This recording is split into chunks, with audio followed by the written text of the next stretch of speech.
Pois é, vamos lá. Design Thinking solucionando problemas de maneira criativa. Dá para ouvir aí? Tá ok? Valeu. Eu sou Herculana Torres dos Santos. Minha graduação foi em Química, né?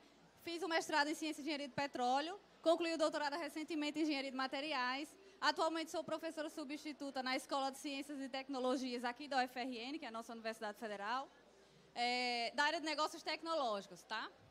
Sou colaboradora na incubadora de startups, lá da Escola de Ciências e Tecnologias, a Impacta.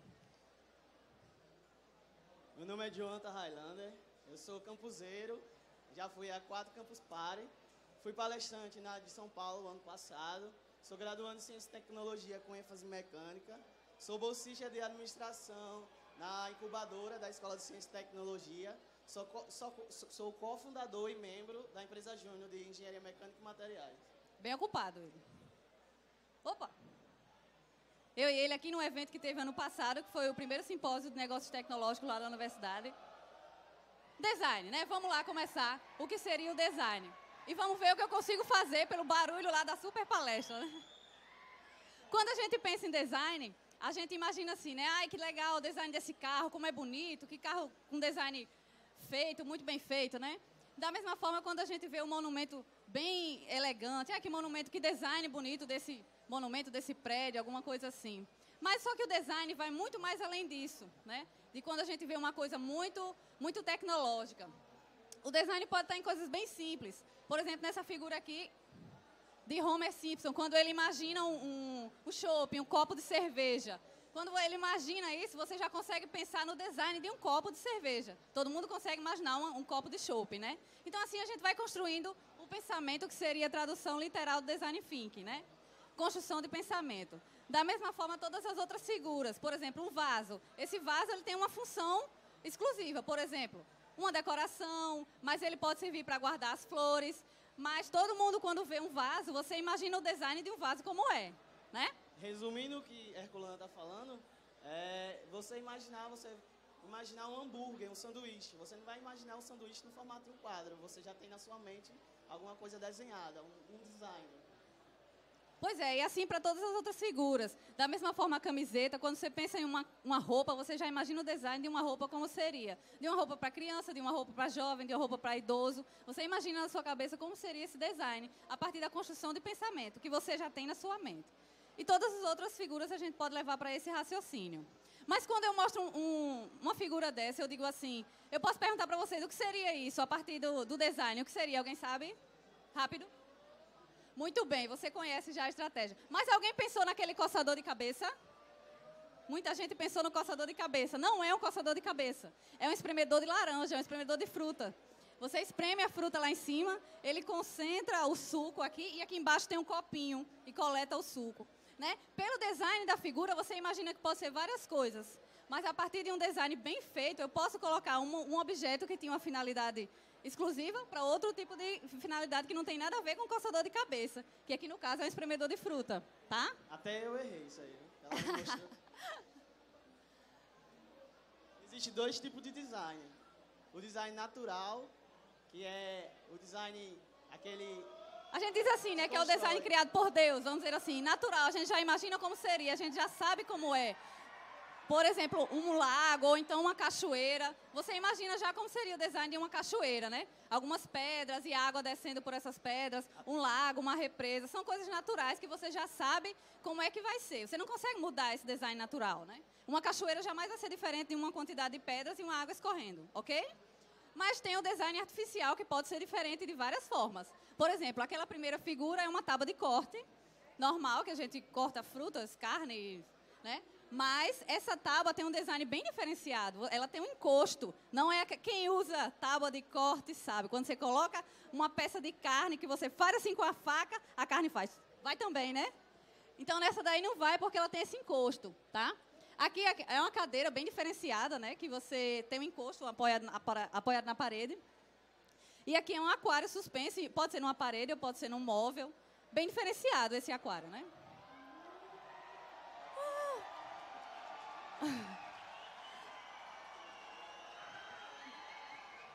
O design vai muito além do produto.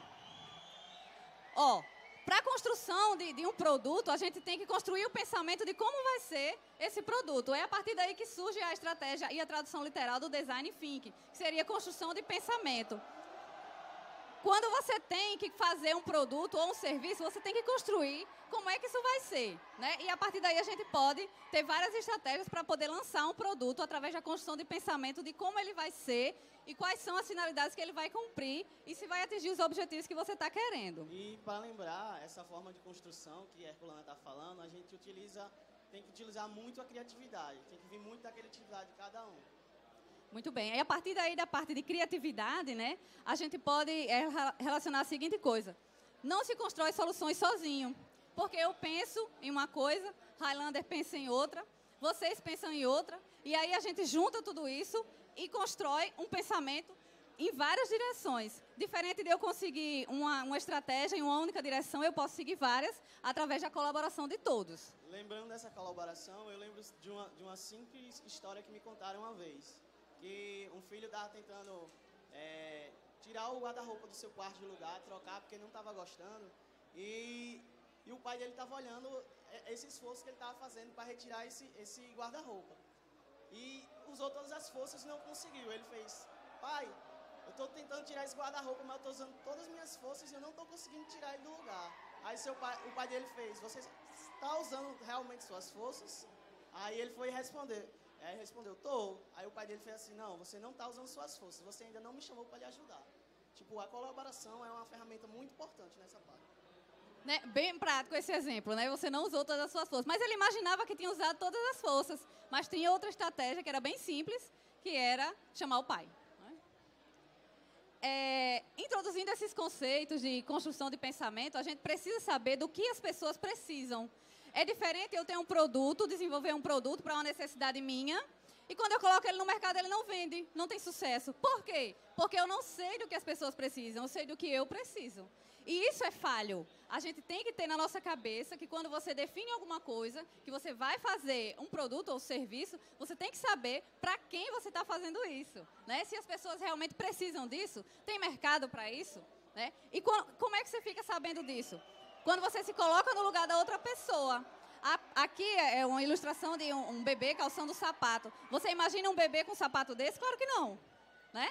Um adulto usando sapatinho de bebê? Claro que não. Mas a partir do momento que você se coloca no lugar dessa pessoa, por exemplo, um bebê, agora ele vai saber o que é usar um sapato de salto, né? Da mesma forma, um adulto usar um sapatinho de bebê. Você sabe onde aperta. Essa é a estratégia que a gente tem para a linha de pensamento, certo? Saber onde aperta. Você só vai saber onde aperta se você calçar. Aí tem a parte, uma das outras estratégias do design thinking seria o perfil T, que a gente chama.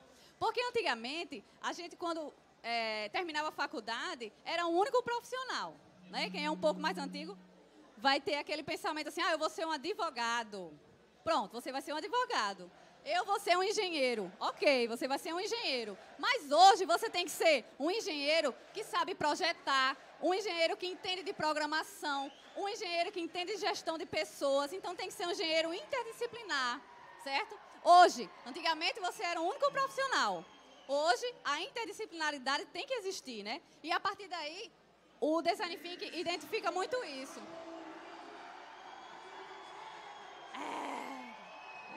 Não dá para ouvir, ou dá? Não dá para ouvir, né? Dá para ouvir? Faz um esforço, porque a gente tem tempo. Aí a gente entra na linha de pensamento do perfil T, que seria uma interseção desse perfil profissional único com o interdisciplinar, certo? Um exemplo disso é a própria professora, né? Graduando. Porque eu fiz graduação e mestrado, doutorado em vários departamentos. Eu fui para onde me quiseram, entendeu? Por exemplo, a minha graduação foi em Química, o meu mestrado não foi. Meu doutorado, muito menos. São áreas afins e eu sou professora de negócios, que não tem nada a ver, teoricamente, né? Então, assim, a interdisciplinaridade mora em mim, tá? Obrigada. Eu sou um exemplo boa, Highlander, eu sou um exemplo prático disso aí, tá? Mas deu para entender que o profissional de hoje tem que ser assim, tá? Aqui é um vídeo. Luzes que variam de cor e intensidade de acordo com a emoção e o nível de tensão de quem assiste a um espetáculo. Parece filme de ficção científica, né? Mas não é. O arquiteto e cenógrafo Mathieu Duviot, em parceria com o professor da área de computação Moisés Souto, transformaram essa ideia em realidade. Esse projeto é um projeto antigo na minha cabeça, que nasceu em 2008, através de uma parceria com um professor da UBFRN, chamado Aqui é o seguinte, esse cara é um artista. E que eu trouxe tá? para ele uma ideia de eu queria criar. Ele desenvolveu, ele tinha uma ideia que ele queria o seguinte, saber o que é que as pessoas, a plateia está pensando quando assiste uma peça dele. Difícil, né, imaginar isso? Mas ele criou uma ferramenta que consegue medir a emoção do público dele, né? É aí que ele está explicando. Esse professor é um professor de meteorologia de uma universidade do interior do estado aqui, né? E ele desenvolvia um instrumento de medida para o sistema meteorológico. Nós começamos o projeto Semana U em 2013. E ele ficou sabendo da parceria, da ideia daquele artista através de um professor, do professor de mestrado, onde o artista estava com o curso de mestrado dele. Né? E através dessa parceria ele conseguiu identificar que esse instrumento de meteorologia que ele usava, o artista lá poderia usar para fazer essa medida que ele queria. De medir as emoções. E ele começa a explicar como é que é esse projeto. Mais pra frente tem um protótipo já, eles conseguiram já fazer um protótipo que é uma pulseira que se coloca na plateia e a partir de captação de do pulso da pessoa e da temperatura, consegue transformar isso em um sinal luminoso ou sonoro que o artista percebe a emoção da pessoa através da mudança de luz no palco. Olha só! Né? Jamais o cara imaginava que isso ia ser possível. Obras, mas ele conseguiu medir a emoção do público dele através desse instrumento de meteorologia que o professor lá do interior estava desenvolvendo. Titina Medeiros, ela foi assistir a apresentação do dia que ele fez a apresentação do protótipo da pulseira. Da própria arte nesse lugar, o encontro dessas linguagens. Aí eles explicam lá como é que é. A artista que faz a peça também vai explicar um pouco do que ela consegue passar e o que as pessoas conseguem sentir. Agora você imagine, para o artista, como isso é bom e isso é válido. Porque realmente eu estou emocionando o meu público. Essa hora era para as pessoas estarem felizes. Elas realmente estão concentradas na peça, estão evoluindo nos atos que a peça está me fornecendo. Para o artista isso é muito bom. Eu consigo até mudar o final de uma apresentação de acordo com o que a plateia está sentindo. Ninguém se emocionou ainda. Agora eles vão se emocionar. Ao sexo. Entendeu? E a loucura e a morte, como toda e qualquer condição do homem, independente de qualquer cultura. Num segundo momento, Ad Infinito também é um espetáculo. O nome do projeto é Ad Infinito. Dialoga com os espaços é muito interessante isso. Quando eu vi, eu achei genial. Das cidades exemplo por onde prático de interdisciplinaridade. Não tem o melhor do que esse. Aqui em Natal, a gente agora na Pinacoteca. É juntar uma estratégia de meteorologia que mede o tempo para medir as emoções, né? Bem complexo. Ele é muito novo. E eles conseguiram, tá? Claro que não é uma coisa de assim, hoje eu quero fazer isso, amanhã eu consigo. Não. Foi um projeto de mestrado que demorou 2 anos. Por sua vez, mas a ideia já vinha de um tempo, que indicam a emoção que está sendo sentida. Funciona assim. Essa pulseira aqui captura os dados dos meus batimentos cardíacos e do estresse da minha pele e transmitem para esse foco de luz aqui. A cor e a intensidade luminosa vão variar de acordo com o que eu estou sentindo. A luz agora está bem vermelha. Isso significa que eu estou um pouco nervoso. E assim segue o espetáculo. A ideia de introduzir a tecnologia do Samanaú Nuances na obra surgiu durante as aulas de mestrado de Mathieu e Moisés. O coordenador do mestrado em inovação no FRN, Glaucio Brandão, fala sobre esse encontro entre as disciplinas. A ideia do mestrado é trazer pessoas que pensam diferentes, certo? Que tenham ideias diferentes e queiram aplicar isso na comunidade. Então, nós não trabalhamos desenvolvendo a ciência em si, certo? Nem vamos dizer assim, nem a arte, nem nada. Mas o que a gente faz é transformar isso em produto. Então, você vê, a ideia desse processo de Mathieu, que começou há uns 5, 6 anos atrás, é tentar ler as emoções das pessoas, né, e jogar isso para o público externo. Então, nós não criamos a coisa, mas a gente transforma isso e joga isso para a sociedade como produto. Está pertinho já de acabar. Será que eu consigo passar aqui? Deixa eu ver. Consigo.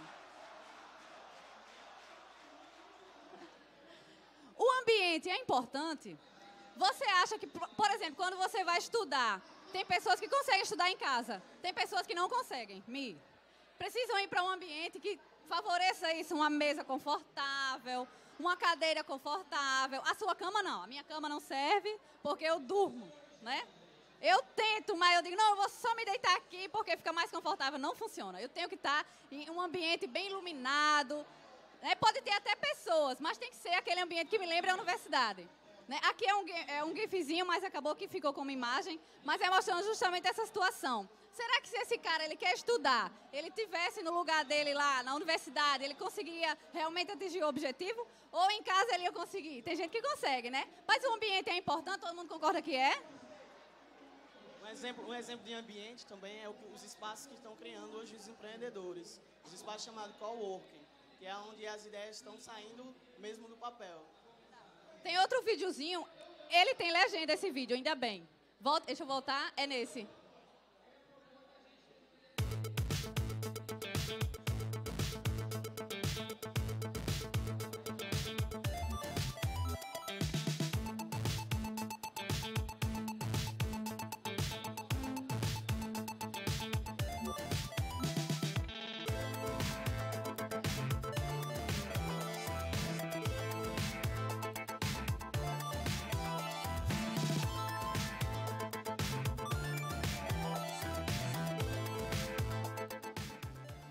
Students don't have any class, any lecture, any mentoring. They only have to solve problem, and not exactly problem, project. Means they decide to do something together and try to put all the resources that they find to solve this problem.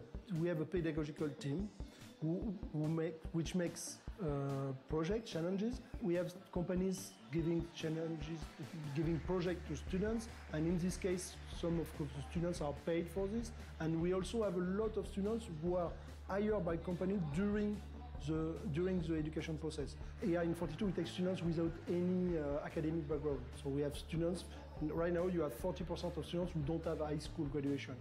So the main idea of 42 just was to make the link, try to find students without looking their academic background and make them the more efficient to be able to be developers and creative developers and co-working developers. That was the main idea. Why did I choose 42? Because there's really not anything like it that I've seen elsewhere. It takes a really novel approach to computer science and programming, skills I wanted to acquire. I read about 42 in Wired magazine. It sounded really excellent. I really enjoy the emphasis on collaboration here with all the pair programming. I really enjoyed the concept of 42. I really like the idea of being able to teach ourselves how to program versus sitting in a lecture hall, especially getting help from people that you know or people that you don't necessarily know. If someone understands a concept a lot more than you do, and it's much more personalized than sitting in like a lecture hall with one teacher, and if you miss something, you've missed it completely. Uno llega acá a la escuela a la hora que quieran, si llegan a mediodía no hay problema, pero tienes que entregar tus proyectos. Entonces de repente uno trabaja aquí 15 horas al día, no se da ni cuenta, pero no tienes esa obligación de asistir a clase porque si no quedas con retraso. Uno puede trabajar acá 24 horas si quiere. We have around 70,000 appliers each year, and at the end we keep around 1,000. Okay, a little less last year, but it depends on each year. Mainly we have a process in 2 steps. First is online, so they will pass online tests, which are mainly games, which are only games. So you could do it without being able to read, just logical game, just to make sure your brain is working correctly. Then we select the 3,000 best, and they come inside the school, do what we call the piecing. Mainly they will spend 4 weeks in the school. It looks like a boot camp. Mainly they have a lot of challenge each day, and they have to manage their time because it's 24-hour day, 7 days a week for 4 weeks. They have to work in team, but we don't manage the team, so they have to manage the team. They have to organize themselves. Stuff change, okay, because during the process we change the rules and whatever. Somebody save your soul, 'cause you've been sinning in the city. I know too many troubles, all these lovers got you losing control. You like a drug to me, a luxury, my sugar and gold. I want the good life every good night, you're a hot one to hold, 'cause you don't even know. Most of students, after 1 year, will have a contract with the company. Around 80% of our students. There is no exam, no timelines. but they can fail a project. They can try to do something and just not be able to make it. So most of the time they will quit and start another. We don't have a title or a degree, mainly because we don't agree of the process itself of title. We are not trying to make, I would say, standard students. Each student is different. A title in France means you are able to do that. In IT, you learn it's only human convention. So IT is much closer than art or artisanal activity than science. And one big mistake, I think, of most of the university is that they try to teach IT as if it was a science.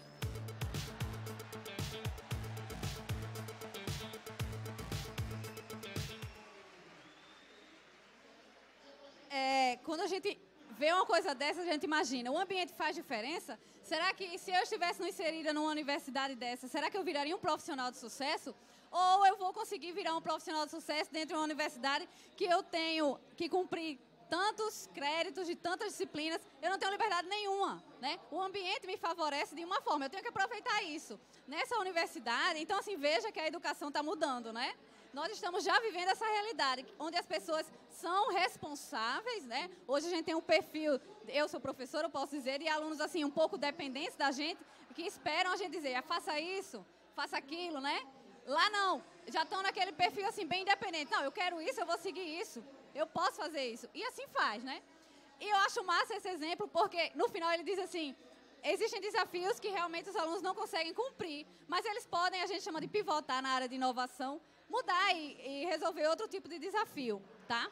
Então, assim, é bastante importante a gente ter noção de que o ambiente faz toda a diferença. Eu consigo acrescentar, principalmente na parte de construção de pensamento. Você, aqui um ambiente desses, né? É diferente de você estar em casa online com todo mundo. É a mesma coisa?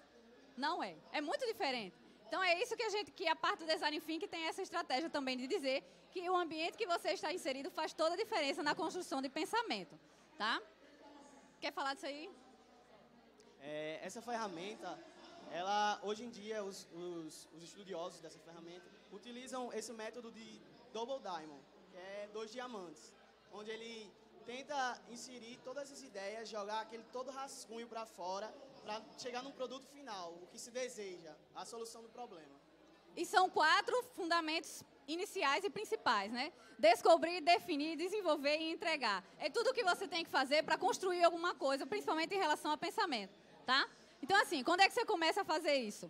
A parte de descobrir e definir, você vai divergir as suas ideias. Você pode abrir um leque de opções, criar várias opções. A partir daí, tudo é válido, tá? Quando você faz isso, na parte de desenvolver e entregar, que é o segundo diamante, você tem que fazer escolhas e fazer um filtro do que seria essencial para você. E aí você converge o teu pensamento e define um ponto que você tem que seguir, tá?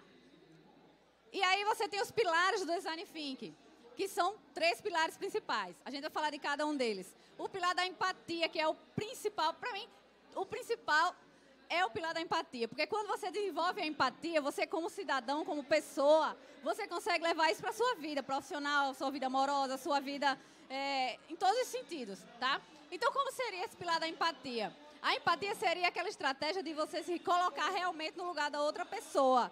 Quando é que você faz isso? Por exemplo, nessa figura aqui. O que está acontecendo nessa figura? Tem um carro que provavelmente, a gente chama aqui de ficou no prego, né? E as pessoas estão empurrando. Vamos nos colocar no lugar dessas pessoas. O que teria acontecido para essa situação acontecer? Né?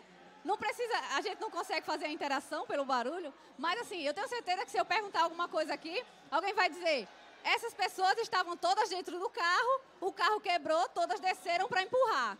Mas pode ter acontecido outras situações.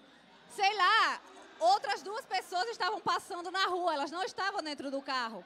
Só 2 estavam dentro do carro. É outra situação, concorda comigo? Então, quando você identifica isso, todas as situações possíveis, se coloca no lugar da outra pessoa que está passando por essa situação, você consegue desenvolver raciocínios que vão cumprir as necessidades daquelas pessoas. Tá? Então, essa é a estratégia da empatia. Quer falar alguma coisa da empatia? Tudo é uma questão de ponto de vista. Para a formiga, uma gota de chuva é um tsunami. Então, uma coisa que para mim importa muito, para a Highlander pode não importar. Aqui, a questão de ponto de vista tem que ser levada bem em consideração. Porque você tem 2 situações aparentemente parecidas, mas quando você se coloca no lugar das pessoas dessa situação, são situações totalmente diferentes. Por exemplo, aqui é um cara que está numa ilha, sozinho, há um tempão, e identifica um barco chegando, ele fica, um barco veio me salvar, né? E a pessoa que está no barco, há um tempão, à deriva no mar, identifica a ilha. Uma ilha, terra, estou salvo. É diferente, tá? Então, a intenção do pilar da empatia é você se colocar no lugar da pessoa do barco e no lugar da pessoa da ilha. Isso é a perfeição da empatia, tá?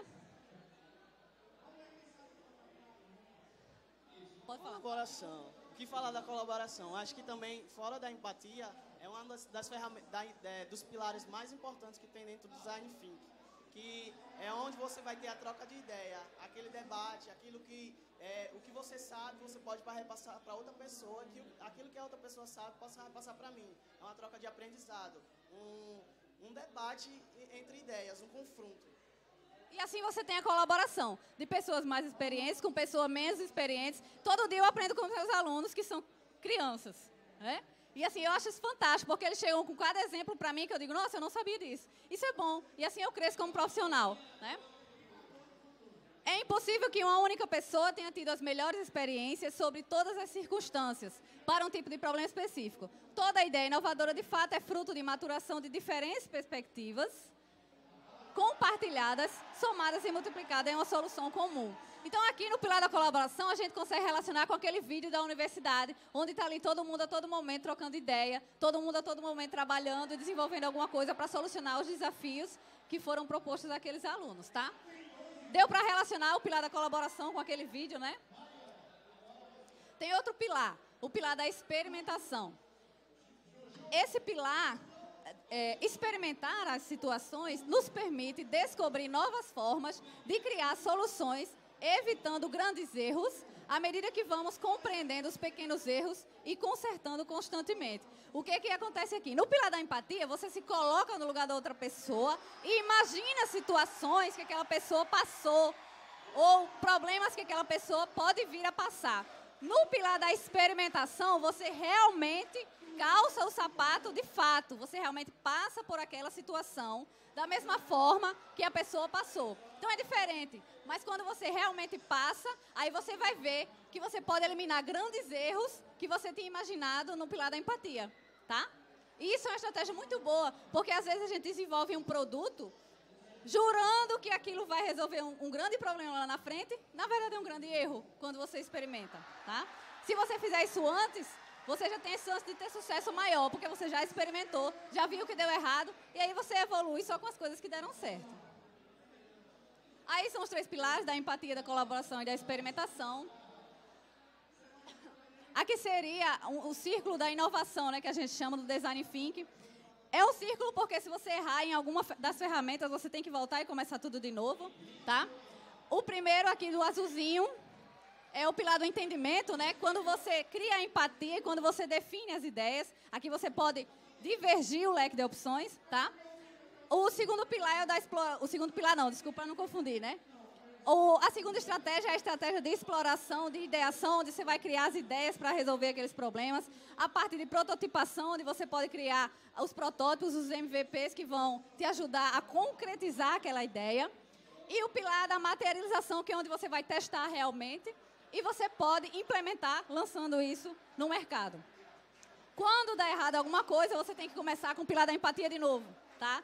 A intenção é essa. E sempre você gira nesse círculo aí. O lance você relaciona esse círculo com o tema de um assunto de informática bem importante, que é aquele do loop infinito, onde você sempre está gerando uma solução repetitiva. Aqui seria a parte do processo colaborativo. Como fazer realmente o Design Thinking, né? Ali, primeiramente...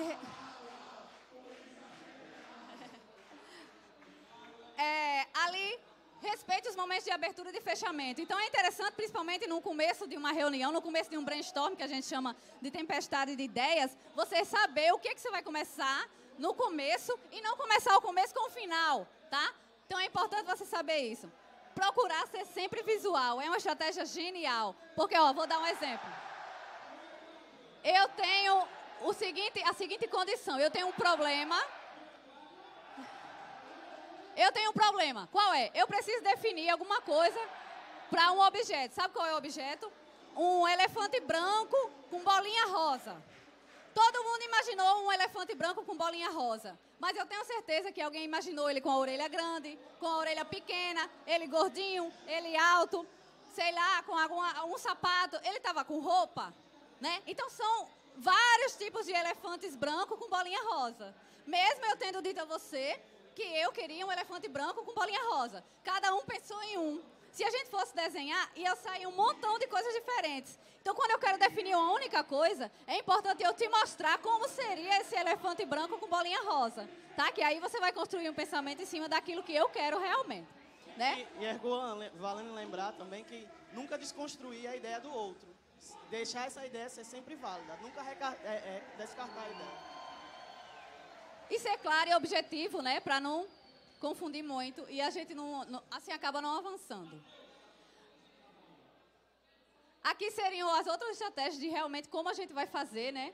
A estratégia do Design Thinking seguindo o Double Diamond, que seria, a gente chama de matriz CSD e a criação de hipóteses. A matriz CSD seria a matriz de certezas, suposições e dúvidas, que são 3 ferramentas que você usa para qualquer tipo de problema. Você tem certeza daquilo que vai acontecer, você pode ter suposições se pode acontecer ou não, e você pode ter dúvidas realmente se isso vai acontecer, né? E lembrando que você usa esses modelos depois que você tiver feito jogar todas as ideias que você tem na cabeça, junto com um grupo ou só individual. Aí, a partir disso, quando você tiver todas essas ideias, você vai chegar à definição. E, para definir, a gente usa a matriz SWOT ou o modelo de hipótese.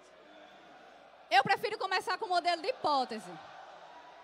Na hora que eu tenho uma pessoa, que eu digo aqui, Maria é uma pessoa, ela quer comprar pão, porque ela está com fome, mas ela mora longe da padaria. Então, eu identifiquei 4 situações que são importantes para mim. Quem é a pessoa? É jovem, é criança, é adulto, é homem, é mulher? O que ela quer fazer? Por que ela quer fazer isso? Por que ela quer fazer isso? Eu preciso saber. E qual é a restrição que ela tem? Existe algum impedimento para que isso aconteça? Então, quando eu tenho todas essas estratégias definidas como hipóteses, eu consigo trabalhar em cima de cada uma delas. Em outras áreas da administração, o pessoal usa esse modelo de hipótese falando que ele seja um persona.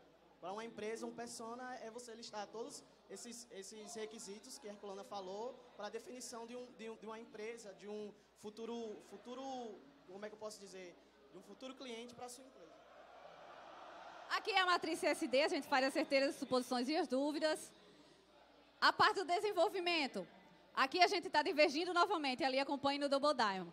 Aqui você pode criar um diagrama de afinidades, o que é que vai ter afinidade com aquele ideia, com tudo aquilo que você desenvolveu. E fazer o brainstorm, que seria a tempestade de ideias, né? A parte de colaboração entra aí, onde todo mundo pode colocar alguma ideia e contribuir para que o produto ou o serviço seja executado. Aí brainstorm não é bagunça, né? Que a gente imagina que seria todo mundo conversando, mas tem um fundamento nisso. Aqui tem algumas estratégias de como você fazer esse brainstorm. Aquela estratégia de ser visual do elefante branco com bolinha rosa é bem interessante. Pronto. Aquilo é importante que a Ralenda falou, busque quantidade de ideias. Né? Na hora que você faz esse processo colaborativo, muitas pessoas podem ter várias ideias. Isso é importante na parte que você está desenvolvendo e abrindo o leque de opções. Tá? A parte de entrega. Você pode fazer a entrega de várias formas, através de prototipação, onde você ajuda a fazer acontecer, que concretiza aquele produto. Storyboard, que é uma ferramenta que a Ralenda até já usou em outra campus, não foi?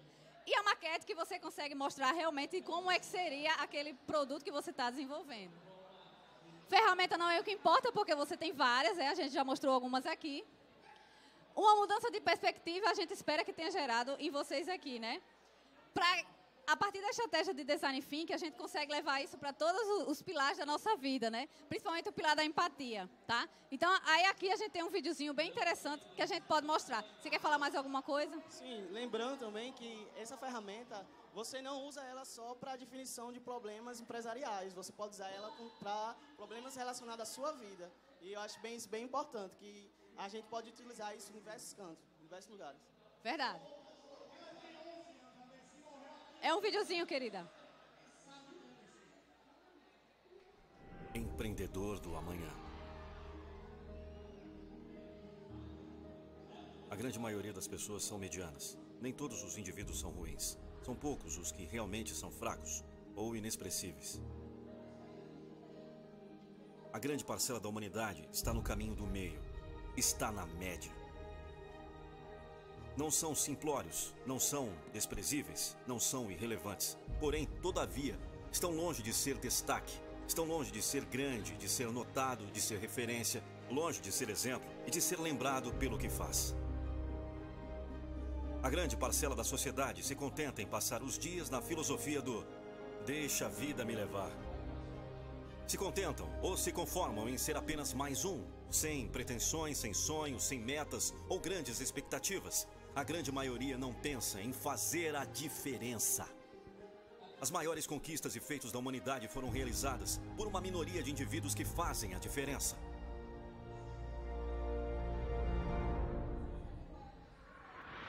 Fazer a diferença não está ligada a qual sua profissão, qual segmento você atua e em qual área você desenvolve suas atividades.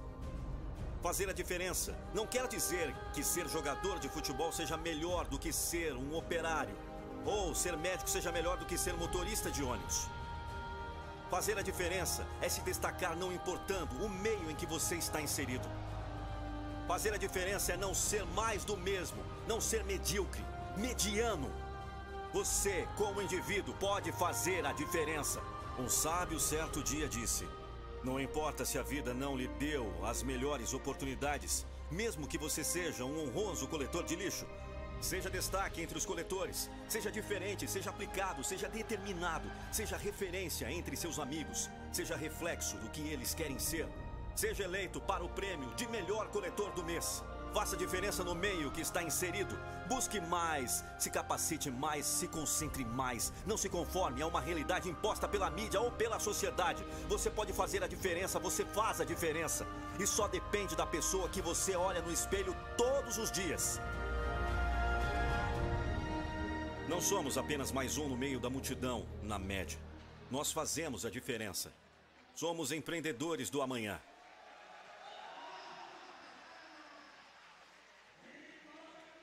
Pois é, galera. Finalizamos aqui a parte Design Think, né? Eu e Highlander esperamos que a gente tenha contribuído para essa construção de pensamento de vocês, que a partir de agora vocês levem essas estratégias para a vida de vocês, porque a partir do momento que você se torna uma pessoa melhor, você é um melhor profissional, você vai ser um melhor pai, uma melhor filha, alguma coisa desse tipo, tá? Então, muito obrigada. A gente está aberta a dúvidas aqui.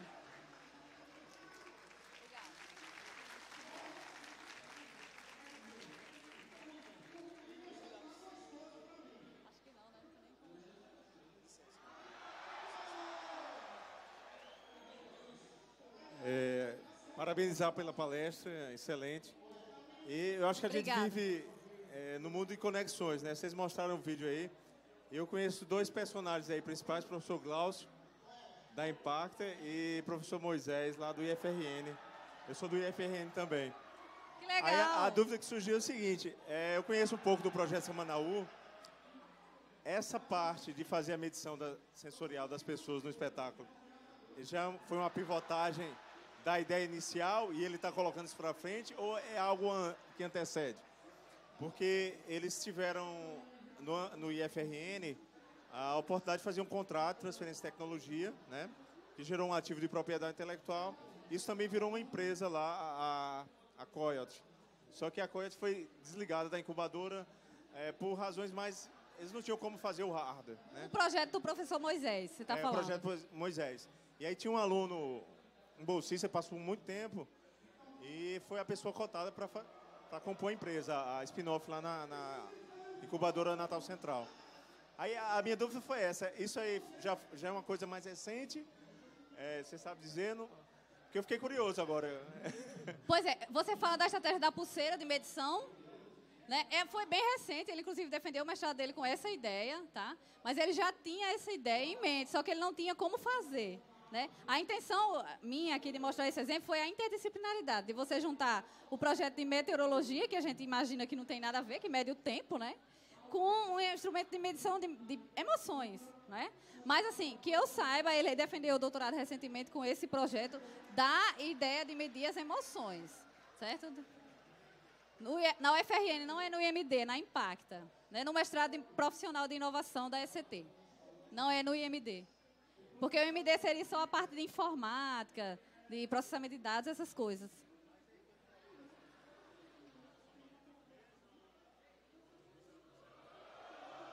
Eu não sei dizer se teve evolução para outra empresa, não sei te falar. O que eu sei é desse projeto atual da medição do perfil do público, né? Através da pulseira. Tá? De outra empresa eu não sei te informar, tá bom? Mais algum questionamento? Obrigada, viu? Boa noite, me chamo Eduardo. Oi, Eduardo. Sempre falam que essa metodologia está associada a oficinas de post-its, né? Toda aquela questão visual. Isso seria para colaborar com essa criação de ambiente, para favorecer o ambiente criativo? Sim, claro. Quando você chega num ambiente desse, que você tem a oportunidade de mudar, quando você tira um post-it e coloca outro, isso é uma colaboração muito boa. Você se sente uma pessoa importante, isso é muito válido. Alguém vai ver que você fez alguma coisa. Você se sente alguém, isso é muito importante no processo colaborativo. Concorda? Muito importante. Por isso que eu falei de ambientização, né, naquela estrutura da universidade. O ambiente é importante. Quando você entra no ambiente... Hoje em dia, os ambientes de startup são assim. O pessoal tem um Canvas, que a gente chama de Canvas, que são 9 blocos, que tem lá a estrutura de negócio de como seria a startup.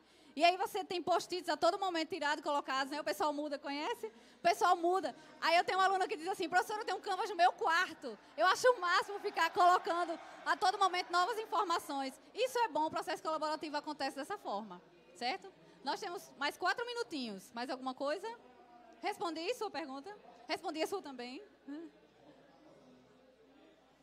Pois é, gente, obrigada. Ainda bem que deu para captar alguma coisa, né, pelo barulho. Mas é isso aí, né? Estamos aqui para criar essa energia. Obrigada. Obrigado,